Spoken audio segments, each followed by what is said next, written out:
So I've been looking at the news in regards to Trump possibly being sentenced to prison. And it is quite worrying. And why does it worry me? It worries me because Trump has a lot of followers who are fanatics and who are willing to kill for Donald Trump, who are willing to cause civil unrest and potentially civil war for Donald Trump. That's what worries me. I am more worried about Trump's followers than I am Kamala Harris. Kamala Harris, she's just your typical Democrat, run-of-the-mill Democrat. You see her somewhere as a vice principal for an inner-city middle school. I'm not really intimidated by her, in all honesty. I'm just not intimidated by her. I am more worried about Trump's followers because Trump has followers who are crazy. They're fanatics. They really believe that Trump is fighting against a network of pedophiles. This is what they believe. I'm telling you what they believe. And I'm not saying that they're wrong. I'm not saying that they're right. I'm just saying that this is what these people believe. They believe that Trump is fighting against an entire network of pedophiles. And have you guys noticed that the word pedophile has become super famous within recent years? Everyone is using this word pedophile, pedo. It's all being used as a political mode of propaganda. It's used as propaganda material. That's what this is. You have Catholics talking about how, oh yes, network of pedophiles, blah, blah, blah. Meanwhile, they're a part of the Vatican, which is a giant headquarters for a giant pedophile/pederastic network where the priests cover up for each other. You have pervert priests covering up for other pervert priests. And okay, yeah, but let's talk about the Democrat Party. Okay. But this whole thing about pedophile, Epstein, it's all just used as propaganda material, and they believe that Donald Trump is fighting against a giant network of pedophiles, and Jim Caviezel is part of this sacred movement in Hollywood to fight against the occult, satanic, pedophile Hollywood network, okay, whatever.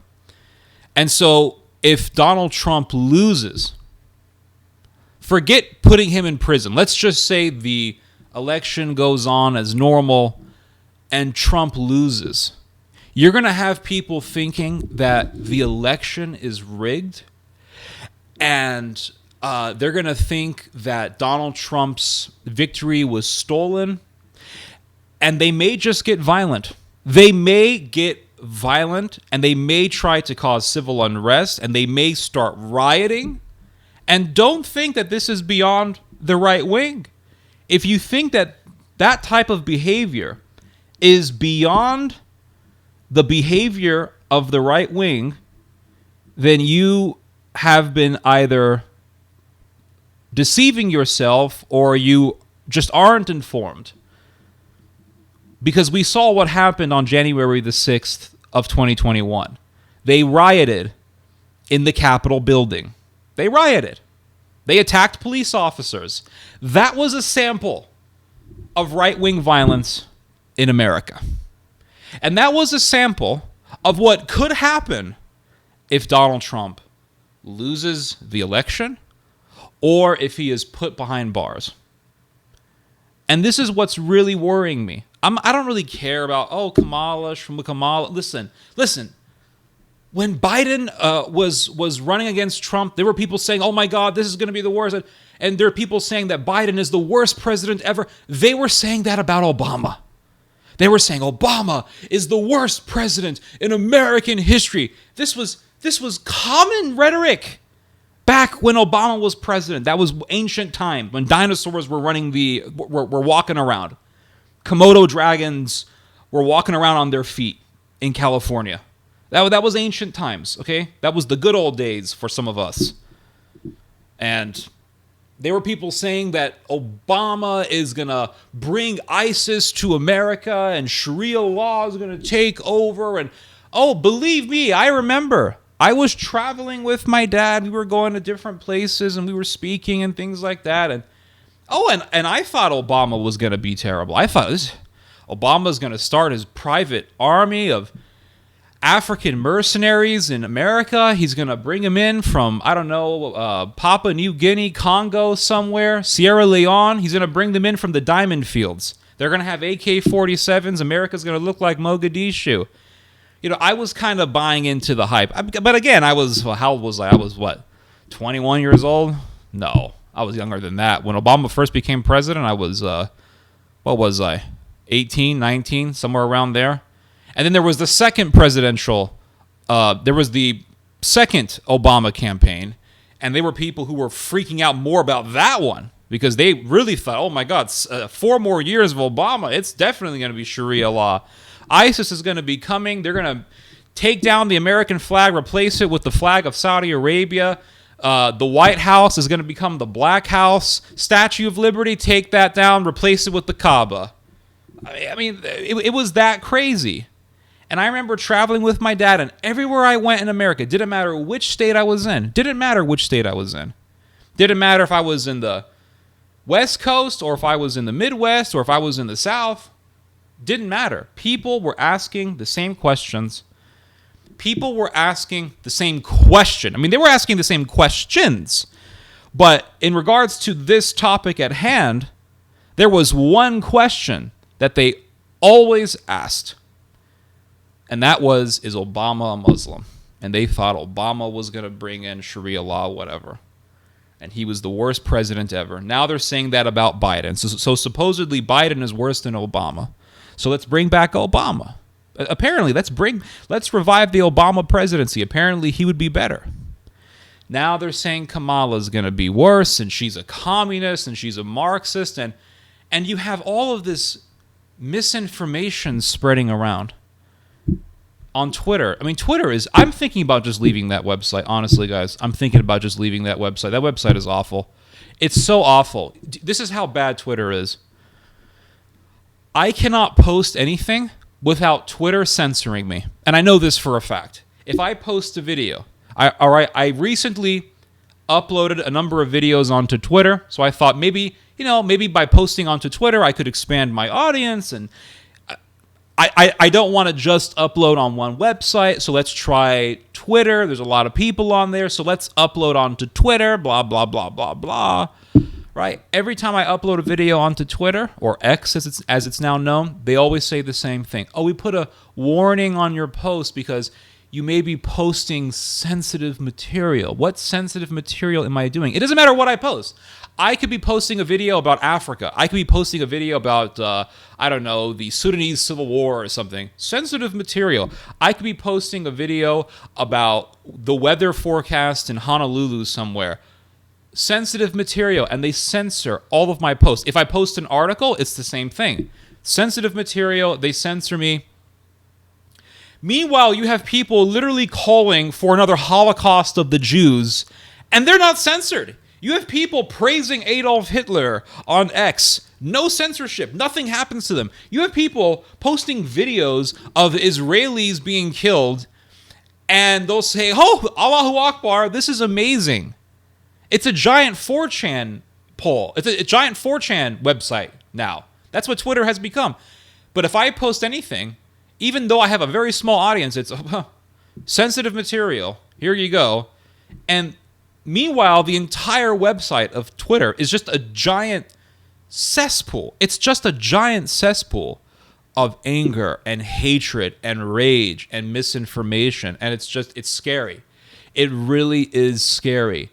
And they are people who are coordinating events of violence through social media, going on to Twitter, inciting other people, saying that we should attack other people, attack property. Remember the Egyptian Revolution of 2011. What happened? The Egyptian Revolution, when they overthrew Mubarak. The entire revolution, well, not the entire revolution, but much of the revolution was coordinated through Twitter. And they were saying, "Oh, this is the Twitter revolution, social media. Look at how social media has changed the world. This is a revolution. This is amazing." And I was thinking, my father was saying the same thing. This is not good. Because now with social media, anyone can interact with anyone. And now that there is almost zero censorship on Twitter, they can really interact and coordinate something evil and diabolical, dangerous, violent, you name it. And of course, people are going to say, well, you have intelligence agents involved. Of course that's going on, right? I mean, I don't even have to research this. It's obvious that intelligence agencies would use a website like X to spread some sort of information to cause a particular opinion to spread around. I mean, that's obvious, right? But again, it's still dangerous no matter how you look at it. And the fact that something as major as the Egyptian revolution could be coordinated through X tells us that a major event of chaos and violence could be coordinated for the United States by Americans on a website like Twitter. It could happen. And no matter how you look at it, if Trump loses or if Trump is put behind bars, no matter how you look at it, it's going to cause chaos. And there's nothing you can say or do to convince these people otherwise. They will, like I said, they believe that Trump is fighting against a cabal and a network of pedophiles, communists, Satanists, and probably Jews, because that's a recent phenomena, the revival of Jew hatred. It's very recent. I mean, it's always been around, but this surge in anti-Semitism is quite recent. This revival in anti-Semitism, I would say, is quite recent, and we really, really saw it in its explicit form, or in a more clear way, after October the 7th. Right? We really began to see its head in clear sight, springing up, looming above the clouds of history after October the 7th. And if Trump loses the election, they are going to say that it was stolen and that we need to do something, or else our freedoms are going to be more and more encroached upon. Our freedoms are going to be more and more taken away from our grips. And the only way to deal with this problem is violence. That's what they're going to argue. And they're already arguing this. And there are already people all over social media, Twitter, Facebook, you name it. They're all over social media. I know because I look at the posts. All these posts saying things like the tree of liberty has to be watered with the blood of tyrants. And you have this judge, what's his name? Juan Merchan, Mr. Merchant.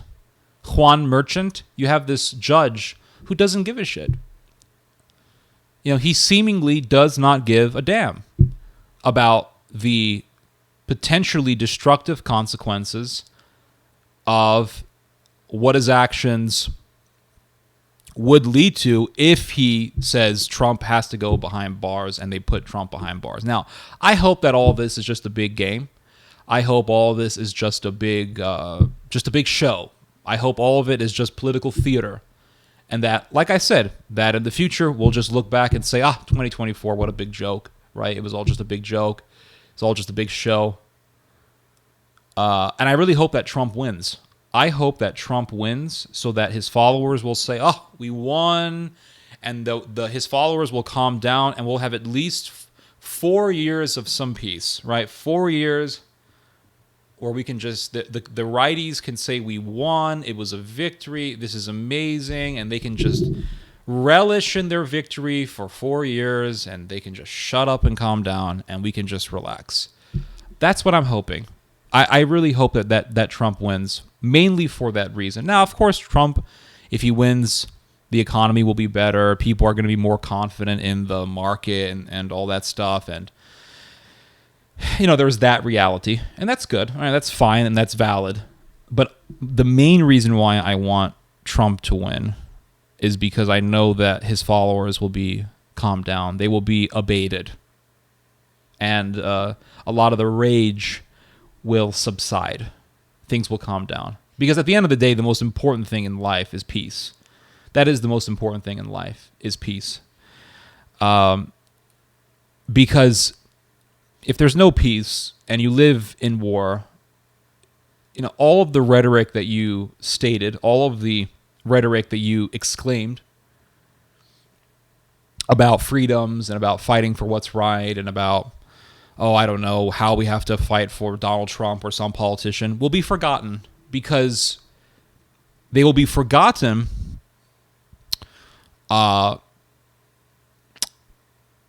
in the ruins of what was once your country, because your country would be ruined by civil war at that point. And in the midst of that misery, you're not even going to be thinking about what your political opinions were before the shit hit the fan, before hell was loose. You're not even going to be thinking about it, because you're going to be too worried thinking about how you're going to feed yourself and how you're going to find enough food and how you're going to survive. And that's the problem. You see, that's the problem with these people who talk about civil war so nonchalantly. They don't think about the future. They don't think about how destructive a civil war would actually be. They think that it's going to be something out of a video game or something out of a movie or whatever. They think it's going to be like The Patriot with Mel Gibson. No, it's not. It's going to be like Syria. It's going to be like Aleppo. It's going to be like Damascus. It's going to be like Sudan. That's what it's going to be. It's going to be like Libya. Just misery. Complete and utter misery. Read about every civil war that has ever happened. Do you read about anything good? No, you read about misery. You read about mass murder, massacres, disease, starvation.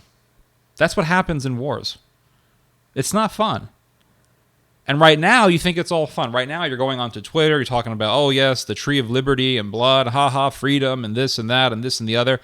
But if you're in the middle of a war zone, and the houses around you are destroyed, and the buildings are in ruins, and it's difficult to find food, and there's a huge food shortage, and it's difficult to find clean water, are you really going to be sitting there talking to people about your political opinions? You're going to be thinking about surviving.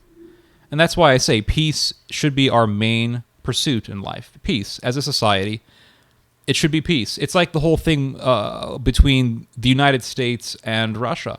I mean, people are talking about war with Russia so nonchalantly. Like, oh, yes, let's have a war with Russia. It's going to happen anyway. And that's another argument that I really hate. I find that argument so vicious and so insidious. It's going to happen anyway. It's like, well, if you find someone's wallet on the ground and you know that if you leave it there, someone's going to steal it anyway. So you think, well, I'm going to take the money out of the wallet because someone's going to rob it anyway. I mean, if that's the way you're thinking, then you're just a degenerate, really. It's going to happen anyway. So let's just throw principles out the window. But people just don't think about the realities of war. And so they will sit there and talk about a war between Russia and the United States, and they'll say things like, well, let's just get it over with, and it's going to happen anyway, and all this stuff. I would rather give a chunk of Ukraine to Russia and preserve peace. That's my opinion. I would rather just tell the Ukrainians, listen, tough luck. You guys lost. You guys were messing with the Russians. You guys were, I don't know, persecuting Russian people and pissing Russia off and all this stuff. And you did your little Euromaidan. You thought it would be all fun and games. Live with it. Bottom line, live with it. And you see just massive disorder all over the world. You see, I mean, we saw what happened in the UK recently. All these riots and things like that against minorities. And it's just crazy. It's absolutely crazy. It's heartbreaking, really. It's heartbreaking to see what is happening with humanity. And I look at all the chaos in Europe and the just the tension, the ethnic tensions. I mean, you have ethnic tensions in Europe between whites and non-whites. In France and the UK, Ireland, you have tensions between whites and non-whites, and you think to yourself, I think Europe would have been better off if they just never brought in these giant waves of immigrants from Africa and India. They should have never done it, in my opinion. The Europeans were better off just having lots of kids for themselves, having lots of kids to continue the replacement rates for a population, and that way they would have had their own native workforce. They wouldn't have to import cheap labor. And that would have been it. And I think the world would be better off if people just stayed in their own countries. This is the conclusion I've come to. Because look at this tension. Now, I would love to see world peace, and I would love to see people getting along regardless of cultural differences and all that. But sadly enough, that is not the world that we live in. Europe would have been better off if it just had lots of babies and didn't need to import cheap labor, and they would have had enough young people to do the cheap labor, to do the labor that most people don't want to do, waiters, janitors, construction workers, etc. And they would have had enough children to continue the necessary replacement rates that you need when a population is multiplying. And that would have been it. But no, the problem is people don't want to have kids, and they keep saying that it's money. They say it's money, money, money, money. Everything is money, and I don't have enough money to have kids, and blah, blah, blah, blah, blah. I don't really buy into that. I really don't buy into that. I read this article. I forgot who published it. I think it was on Politico or something, but it was about why South Korean women don't want to have kids, because South Korea has the lowest birth rate in the world. They don't want to have kids. They're the wealthiest country, not the wealthiest, but they're one of the wealthiest countries in the world. And they have plenty of money. People make big money over there in South Korea. And they don't want to have kids. And people keep saying the reason why people don't want to have kids is because of money, yet it's the poor people who are having most of the kids. And it's the wealthier people who are having the least number of children. So how is it about money? How could it be about money when you have the poor folks who are having most of the kids? The reason why people have less kids when they make more money is because they realize, wow, I have all this free time and I got all this money. I could be having fun. I could be going out with friends and drinking, and I could be just living my life, taking little vacations. I don't know, taking a flight to a different region, to a different state, and I could just be having fun. I could buy a lot of computers. I could buy like 3 or 4 desktops and, I don't know, stream on Twitch or something like that, make my own electronic dance music. And they don't want to have kids because to them, a child is a pain in the ass. They don't want to have kids and change diapers and wake up at 4 a.m. to feed the child and then deal with the kid when he goes to school and he gets bullied and he comes back and they got to deal with that, and it's all trauma, and then the kid has poor grades and they got to deal with that and all this other stuff, and they don't want to deal with that. They don't want to deal with it.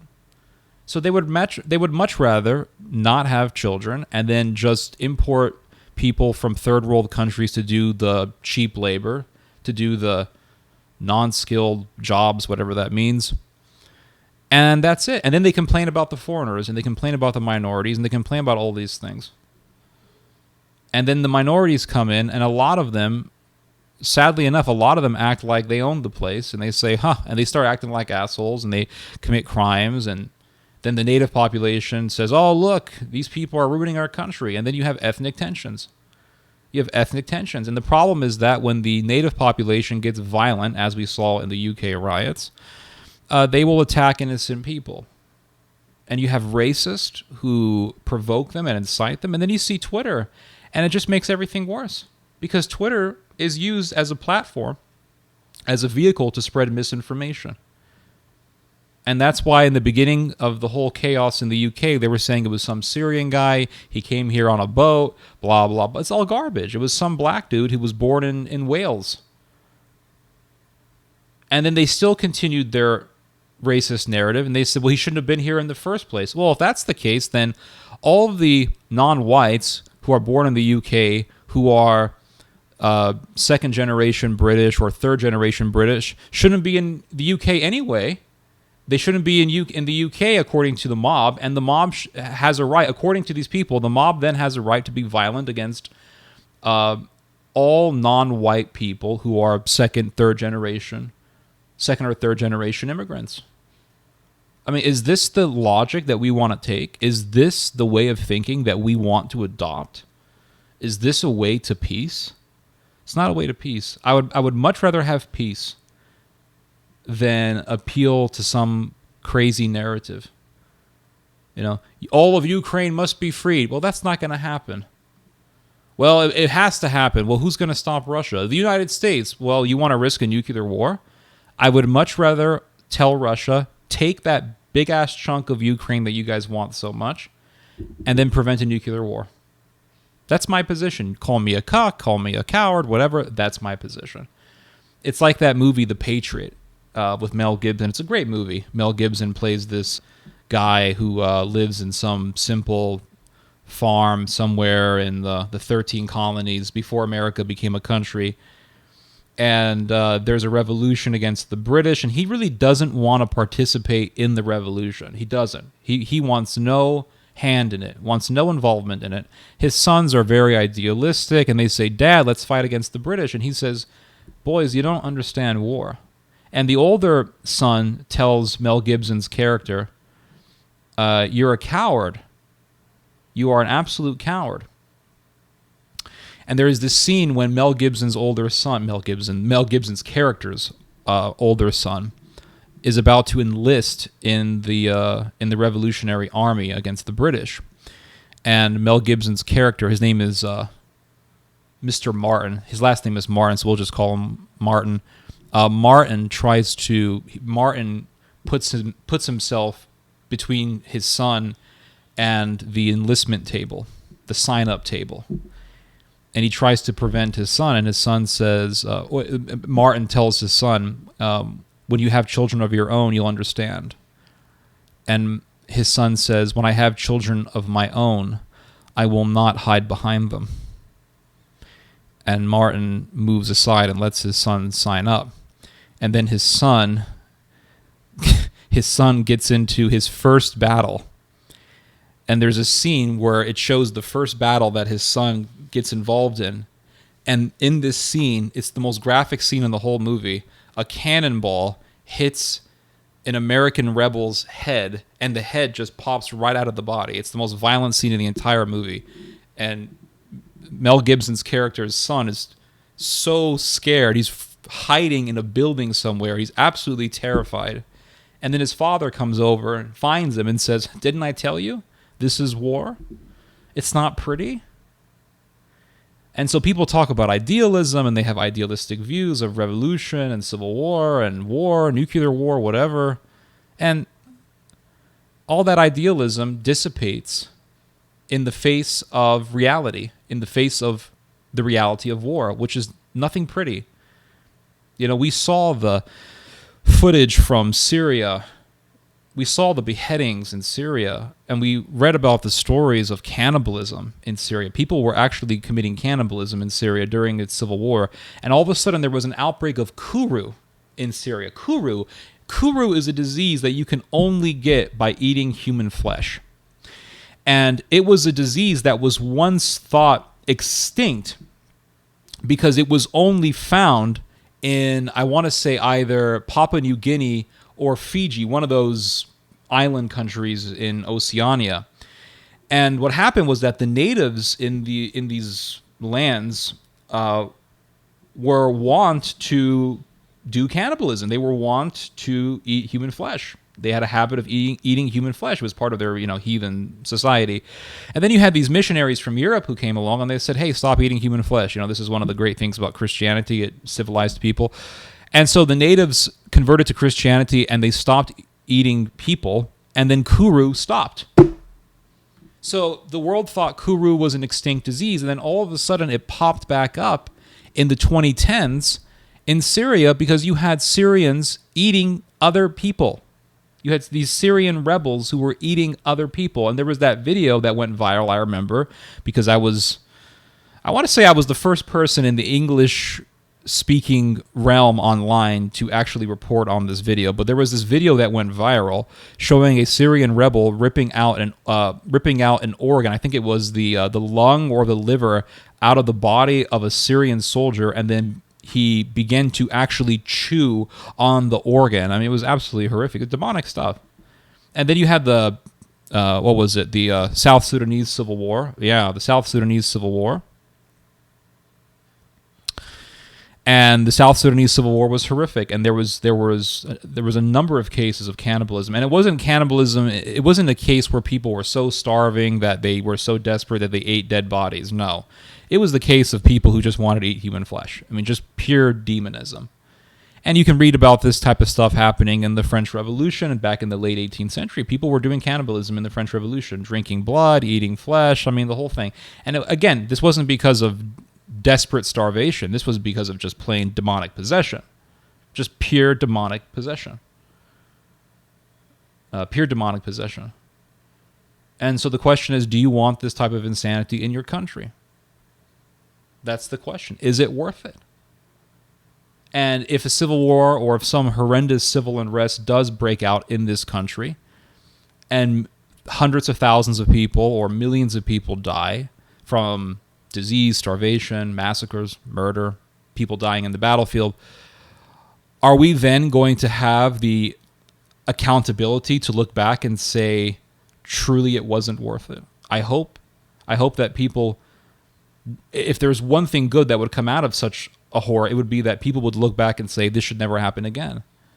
But sadly enough, what happens after a nightmarish event like a civil war is the people who live through it say, let's never go through that again. And then what happens is that some generations later, you have a bunch of assholes who come along and they will glorify the horror of an historic event, and they will revere the people who were involved in that horrific event. And then a bunch of idealistic, vicious, evil people will follow such an historical narrative, and they will say, let's repeat the horror that happened in the past. And we've seen this so many times. Armenian genocide was a horror. And then the Turks said, actually, no, it never happened. And the people who orchestrated the Armenian genocide were, in fact, heroes. And then what did we see in 2020? We saw videos of Armenians being butchered. And there was one video of an Armenian civilian being beheaded alive as two men held his arms as if he was being crucified. And one man pressed his military boot on his chest. And to the claps and to the applause of Azeri soldiers, this Armenian civilian was beheaded alive. And this atrocity was done by people who believe that the Armenian genocide never happened. So what does this tell us? It tells us that those who deny the horrors of history are the ones who will repeat the horrors of history. And people deny the horrors of history because they want to repeat them. They want to bring them back from the dead. Now, again, I'm rambling, I have no script, whatever. But I really do hope that this whole thing about Trump being put in prison is just a big joke. It's all political theater.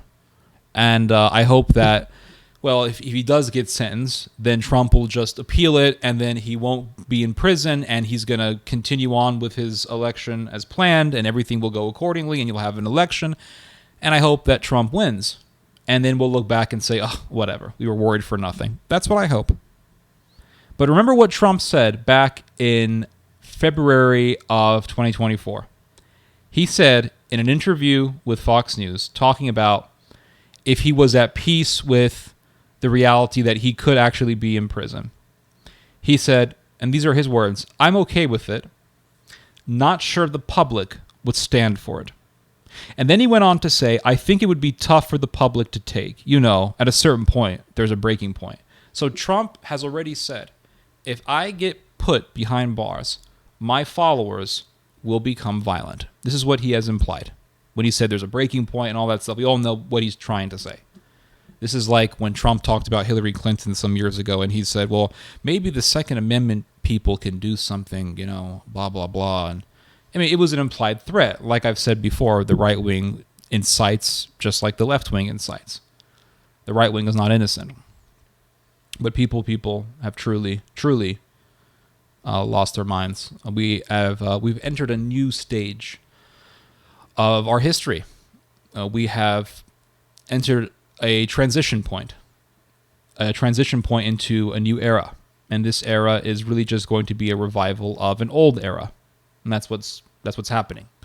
And what do I mean by that? Well, you see, there's a lot of people online talking about how British rioters have been arrested, or people in Britain have been arrested for posting certain comments on social media. So, for example, there was one guy who said that hotels should be destroyed for holding for holding refugees, for giving refuge to refugees, to migrants.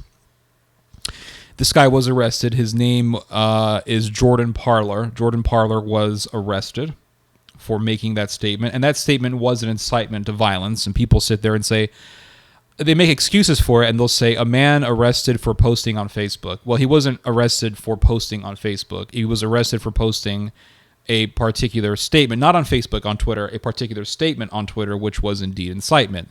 There was another guy named Samuel Malia who posted all sorts of Nazi propaganda on the walls. He put stickers all over the walls, and people said, look, a man being arrested for plastering stickers. Well, he wasn't arrested just for plastering stickers. He was arrested because of the stuff that was on the stickers. And if you read what he wrote on the stickers, it was just a bunch of Nazi stuff that Hamas would agree with. Not everything, but a lot of the stuff on the stickers was rhetoric that Hamas would agree with. It talked about the Jews, how they're a problem, how the Jews are a source of evil, and all this stuff. It was typical Nazi talking points.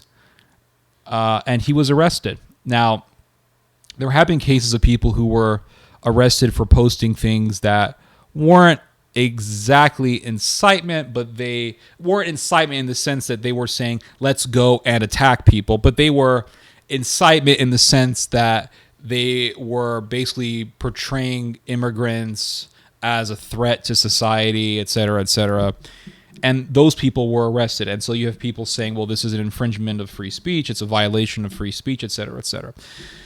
And the question is, why is the UK government doing this? Why is the UK government doing this? Well, the UK government is doing this because, in my opinion, this is my opinion, it's because they are facing a rising political threat. It's a threat to their establishment. This whole new phenomena of ultranationalism and racism and just hating immigrants, this is something that we've been seeing rising up since, I think we can say since 2014. You can definitely go before that, but I would say that it really became quite clear in 2014, late 2014, when you had ISIS, the phenomena of ISIS, but you also had the beginning of the migrant crisis in Europe. And it's a brand new, not a brand new, but it's a political faction that's rising up, and it's a threat to the establishment. The establishment political apparatus is racism is wrong, and let's embrace immigrants, and let's be multicultural, and la la la la. That's been the status quo for a long time. And so this is a political establishment that's the status quo, and they don't want a threat. They don't want any sort of political faction threatening their position. So they have to fight against it. And so they have to use methods that are seen as tyrannical. And we could say that, yes, Great Britain in a way is a soft tyranny. It's not a hardcore tyranny. They're saying this is like Soviet Britain. No, it's not. Believe me, it's not. This is really just an example of soft tyranny and the government utilizing its power to stop a political faction that is a threat to itself. Free speech is really only something that's tolerated when the speech is not a threat to the establishment. Once you become a serious threat to the establishment, things happen to you. Just look at Alex Jones. Alex Jones, for so long, was seen as a fringe guy. He was seen as really entertaining to listen to. And then all of a sudden, a lot of people started believing Alex Jones, and Alex Jones garnered himself quite a big following. I remember seeing his following really exploding back in like 2014, 2015. And then you, not too long after this, you heard about YouTube getting rid of his channel, and then there was this big lawsuit against Alex Jones because he said some things about the relatives of the kids who were killed in the Sandy Hook shooting. I think he said that they were method actors or something like that. And so there was this massive lawsuit for millions of dollars against Alex Jones. And that was definitely a political move to try to shut him down, to make an example out of him, because Alex Jones has become, his media company has become an empire. It has become a major media empire. And even without YouTube, he is still getting a lot of people listening to him. So he is a threat. So once a political faction becomes a threat to the establishment, free speech is kind of thrown out the window.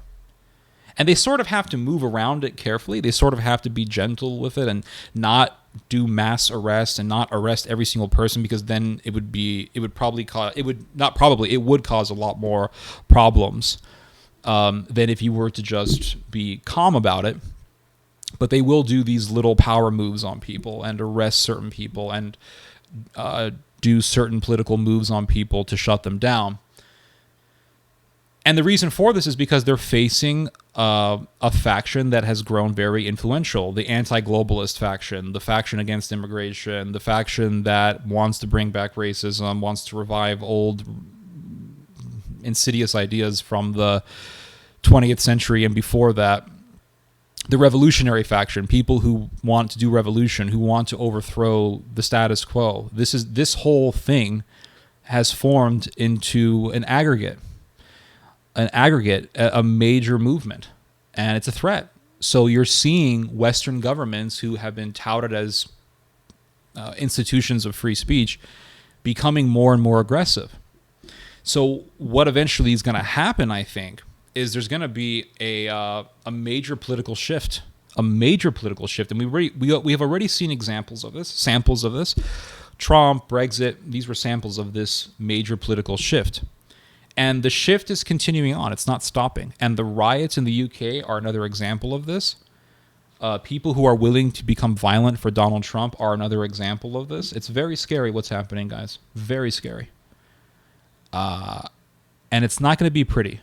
You know, people think that these right-wingers are heroes because they're being arrested. Listen, you're not a hero because you got arrested.